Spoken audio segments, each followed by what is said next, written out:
कराने में तो कोई हर्ज नहीं है, क्योंकि ये एक बारीक सी कोई होती है स्टिक, प्लास्टिक ये प्लास्टिक स्टिक, ये नाक में टच करते हैं, टच करके ये कोई दवा तो इसमें डालते नहीं है, टच करके कोई मवाद ले लेते हैं, तो इससे रोजे में कोई फर्क नहीं पड़ेगा।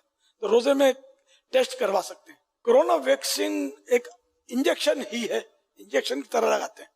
तो जिस तरह दूसरे इंजेक्शन रोजे में लगा सकते हैं, चाहे नस का इंजेक्शन हो तो वो भी रोजे में लगा सकते हैं, तो इसी तरह कोरोना की वैक्सीन भी रोजे की हालत में लगा सकते हैं। हमारे दारुल इफ्ता अहले सुन्नत का फतवा यही है और कसीर उलमा का यही फतवा है। अलबत्ता कुछ उलमा इख्तिलाफ भी करते हैं इस मसले पर, वो भी हमारे सर के ताज हैं। तो जब इस तरह के इख्तिलाफ होते हैं ना, तो बचना बेहतर होता है। तो इसलिए इंजेक्शन कोई सा भी हो, चाहे वो वैक्सीन चाहे वो कोरोना वैक्सीन हो, तो मुमकिन हो तो सूरज डूबने के बाद यानी रात में लगा लिया जाए दिन के बजाय, और दिन में भी लगाएं तो बिलाशुबा जायज है। रोजे में